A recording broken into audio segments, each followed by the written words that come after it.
बाद हम लोग प्रश्नावली 1.1 में ही प्रश्न क्रमांक 5 हल करेंगे, जिसमें दिया गया है यूक्लिड विभाजन प्रमेय का प्रयोग करके दर्शाइए कि किसी धनात्मक पूर्णांक का घन 9m प्लस 1 या 9m प्लस 8 के रूप का होता है। तो इसको हमें सॉल्व करना है। तो सबसे पहले तो हमें धनात्मक पूर्णांक दिया गया है और धनात्मक पूर्णांक का घन हमें घन करके सॉल्व करना है। तो मान लेते हैं कि धनात्मक पूर्णांक a है।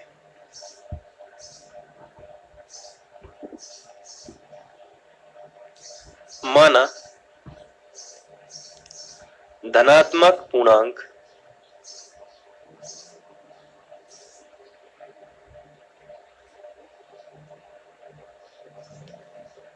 a है, तो जब यदि धनात्मक पूर्णांक a है तो हम a में किसी संख्या से भाग देंगे।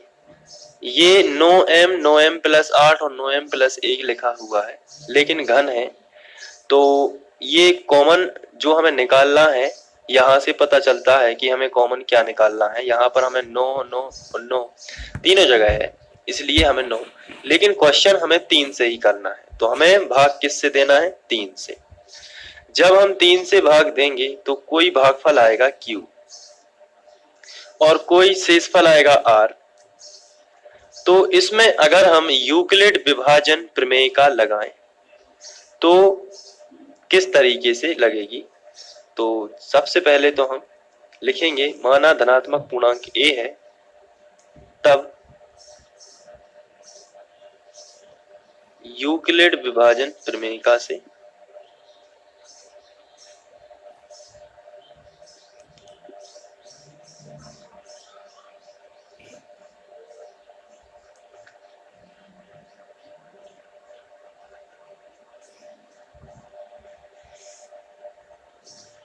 यूक्लिड विभाजन प्रमेय में हम यहाँ पर a का मान a बराबर लिख सकते हैं 3q plus r। 3q plus r, ये यूक्लिड विभाजन प्रमेय से इस तरीके से लिखा जाता है। बीच वाली संख्या को आपको एक तरफ लिखना है और शुरू वाली संख्या का गुणा आखिरी वाली संख्या में करके प्लस में आपको क्या लिखना है? शेषफल। अब r का मान क्या क्या हो सकता है? तो आंसर है r का मान, यानी कि शेषफल जो है हमेशा भाजक से छोटा होता है। तो भाजक से छोटा होता है, इसका मतलब ये है कि r का मान या तो 0 हो सकता है, या तो 1 हो सकता है, या फिर 2 हो सकता है। r के मान 1 2 3, ये 3 मान हो सकते हैं। तो शेषफल जो होता है हमेशा भाजक से छोटा ही होता है। तो r के मान 3 हो सकते हैं। तो यहाँ पर एक बार आपको 0 रखना है, एक बार 1 रखना है और एक बार 2 रखना है। तो इस प्रकार हम 3 स्थितियां बनाएंगे और इसको सॉल्व करेंगे। सबसे पहले हम स्थिति 1 लेते हैं, जब r बराबर 0 हो।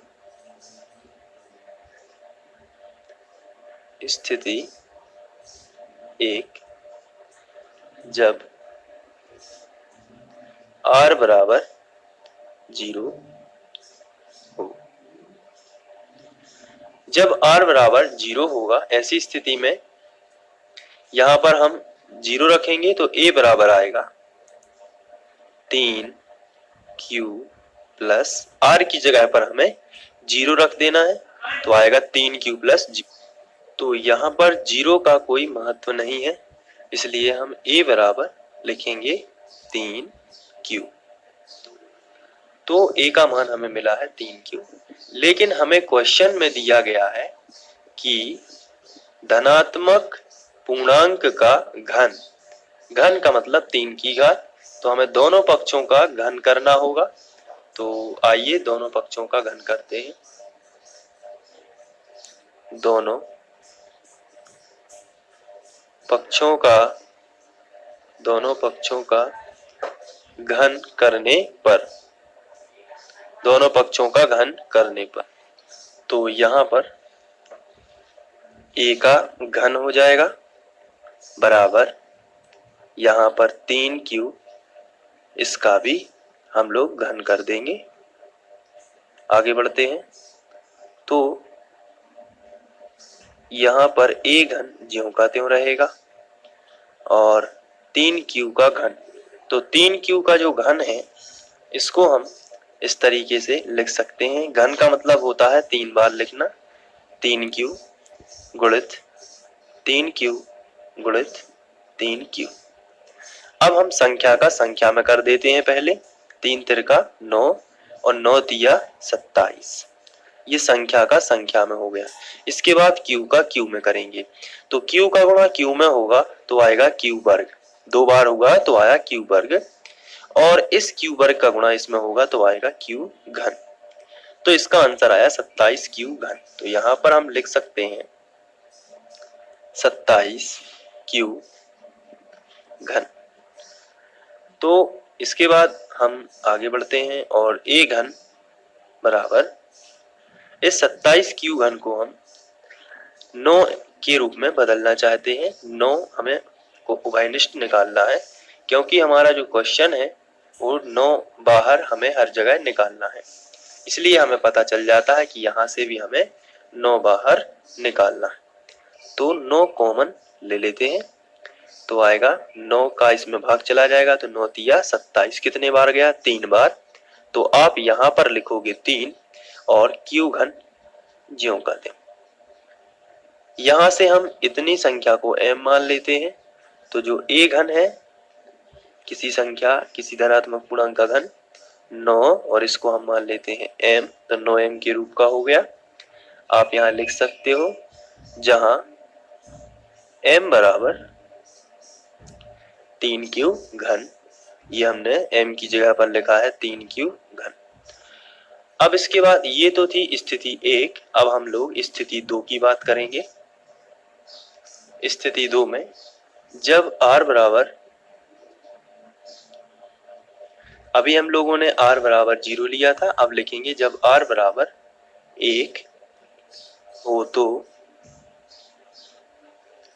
जब r बराबर 1 होता है तो ऐसी स्थिति में a का मान जो होगा, यूक्लिड विभाजन प्रमेय का जो हम लोगों ने लगाई हुई थी, वहां a का मान होगा 3q प्लस 1, ये हो जाएगा हमारा a का मान। अब चूंकि हमें दोनों पक्षों का घन करना है, हमारे क्वेश्चन में भी लिखा हुआ है कि धनात्मक पूर्णांक का घन करना है, तो हम लिखेंगे दोनों पक्षों का घन करने पर, दोनों पक्षों का घन, यहाँ पर हम दोनों पक्षों का घन करते हैं तो a का भी हो जाएगा घन और 3q प्लस 1 इसका भी घन हो जाएगा, ये रहेगा a घन। यहाँ लगेगी सर्वसमीका और मैं आपको सर्वसमीका बता देता हूँ।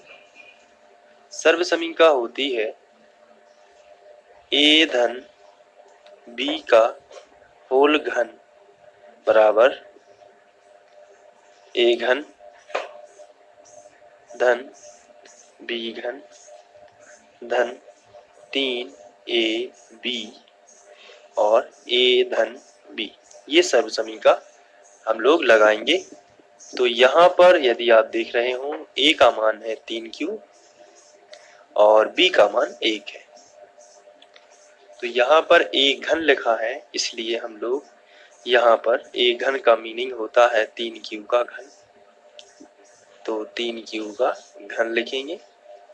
इसके बाद प्लस लगा है तो प्लस लगा देंगे और b का मान है 1 का घन, तो 1 का घन 1 ही आएगा, प्लस लगा है तो फिर से प्लस, और इसके बाद 3ab, 3 a का मान कितना है 3q, तो 3 इंटू 3q 3a और b का मतलब 1, फिर इसके बाद ब्रैकेट लगा है तो ब्रैकेट लगा देंगे a प्लस b, a का मान 3q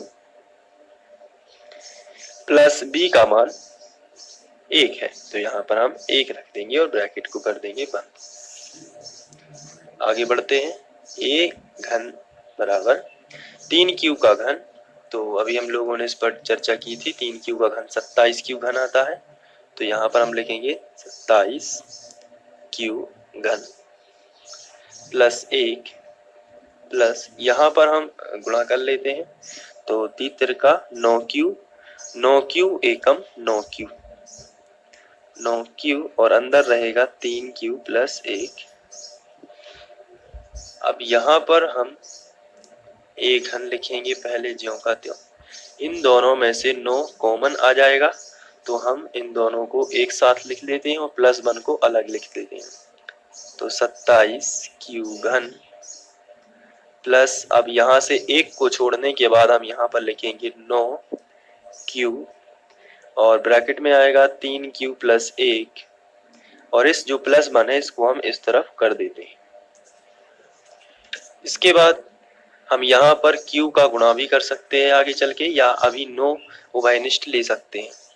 तो a घन बराबर हम यहाँ से 9 उभयनिष्ठ ले लेते हैं, 9 कॉमन ले लेते हैं, तो 9 का भाग 27 में चला जाएगा और ब्रैकेट में जो बचेगा उसको लिख लेते हैं। 9 तिया 27 3 बार गया, फिर इसके बाद भाग चला गया, q घन ज्यों का त्यों, और इसके बाद 9 एकम 9 एक बार चला गया तो q ही बचा, तो प्लस में आएगा q और ब्रैकेट में जो बचा है उसको लिख लेते हैं। तो q का गुणा इसमें हम कर ही देते हैं, तो हो जाएगा 3 q वर्ग और q का गुणा इसमें होगा तो हो जाएगा q। अब यहाँ पर ब्रैकेट और ये प्लस 1। यहाँ पर हम आगे बढ़ के लिख लेते हैं q a घन बराबर 9, इसको इतने को हम m मान लेते हैं, तो 9m प्लस 1। यहाँ पर हम लिखेंगे जहाँ m बराबर 3 क्यू घन प्लस 3 क्यू वर्ग प्लस q। अब ये 9m प्लस 1 का भी हो गया किसी धनात्मक पूर्णांक का घन। अब हम लोग स्थिति नंबर 3 करेंगे। स्थिति नंबर 3 में जब r बराबर, इस बार हम लिखेंगे r बराबर 2 हो, तो जब r बराबर 2 होता है ऐसी स्थिति में जो a का मान है वो बदल जाएगा थोड़ा सा, और वो a का मान होगा 3q प्लस 2। अब ये r का मान हम लोगों ने बदल दिया है और r बराबर 2। अब हमें दोनों पक्षों का घन करना है, तो हम लिखेंगे दोनों पक्षों का घन करने पर, तो इसका भी घन कर देते हैं, a घन, और इसका भी घन करेंगे 3q प्लस 2 का घन। आगे बढ़ते हैं। a घन बराबर, यहाँ पर सर्वसमीका वही लगेगी जो मैंने आपको पहले बताई थी, मैं एक बार फिर से बता देता हूँ। सर्वसमीका है a धन b का घन बराबर a घन धन b घन धन 3ab और a प्लस b। चलिए इसको लगाते हैं। यहाँ पर a का मान 3q है लेकिन b का मान 2 हो जाएगा, तो इसी को हम राइट मान लेते हैं। और इसके मुताबिक a का घन यानी कि a का मान कितना है 3q, तो 3q का घन। फिर इसके बाद प्लस लगा है और प्लस b घन, तो यहाँ पर होगा प्लस b का मान देख लीजिए कितना है 2, यहाँ पर तो 2 का हो जाएगा घन, प्लस 3ab, 3 इंटू a का मान 3q इंटू b का मान 2। यहाँ पर आप 3ab लिख सकते हैं और ब्रैकेट में a प्लस b, इसका मतलब 3q प्लस 2। इस तरीके से आप लिख सकते हैं। आगे बढ़ते हैं तो आ जाएगा a घन बराबर, यहाँ पर आएगा 9 तिया 27 क्यू घन, इसको हम कर चुके हैं, प्लस यहाँ आएगा 2 का 3 बार हो जाएगा, 2 गुणित 2 गुणित 2 यानी कि 8, प्लस यहाँ पर देख लीजिए 3 तिरका 9, 9 दूनी 18 क्यू और ब्रैकेट में आएगा 3q प्लस 2। अब यहाँ पर हम a घन लिखने के बाद इसमें से दोनों में से कॉमन आ जाएगा और दोनों कॉमन में से हम लिखेंगे 27 क्यू घन प्लस 18 है क्यू और 3Q प्लस 2 और ये जो 8 है इसको हम इस तरफ लिख सकते हैं। अब हम कॉमन निकाल लेंगे यहाँ से, तो a घन बराबर 27 यहाँ है तो दोनों में 9 कॉमन आ जाएगा, तो 9 कॉमन निकालने से यहाँ बचेगा ब्रैकेट में 9 तिया 27 यानी कि 3 बार चला गया भाग, और क्यू घन ज्यों का त्यों प्लस 9 दूनी 18 यानी कि 2 बार चला गया, और क्यू का गुणा इसमें कर देते हैं तो ये ब्रैकेट में 3 दूनी 6 हो जाएगा सबसे पहले तो, और या फिर अभी गुणा नहीं करते हैं, थोड़ी देर बाद गुणा कर देते हैं, तो क्यू और क्यू का क्यू में तो कर देते हैं 3 दूनी 6 क्यू स्क्वायर और प्लस क्यू का गुणा 2 में होगा तो आएगा 2Q और प्लस में आएगा 8। तो यहाँ पर आप फिर से समझ लीजिए 9 दूनी 18 यहाँ आया 2 लेकिन 3 से गुणा हो गया तो आ गया 3 दूनी 6 डायरेक्ट में, और क्यू का क्यू में क्यू स्क्वायर। अब यहाँ पर 2Q है पहले से ही, तो 2Q का 2 में होगा तो आ जाएगा 4Q, 2 दूनी 4Q और प्लस 8। अब यहाँ से ठीक है सवाल, तो a घन बराबर इसको हम 9 लिखते हैं, इसको हम m मान लेते हैं पूरे को, तो आएगा 9m प्लस 8, जहाँ हम लोग m का बता देते हैं कि कितना है m का मान, तो जहाँ m बराबर 3Q घन plus 6Q square plus 4Q, ये m का मान आ जाएगा। और इस तरीके से हम देखते हैं कि a के हमें 3 मान मिले हैं। पहला मान हमें a का मिला था 9m, दूसरा a घन जो मिला था वो 9m मिला था, दूसरा जो हमें a घन मिला था वो मिला था 9m प्लस 1, और थर्ड जो हमें मिल रहा है a घन बराबर 9m प्लस 8। तो अतः किसी धनात्मक पूर्णांक का जो घन है वो इन तीनों रूपों का होता है।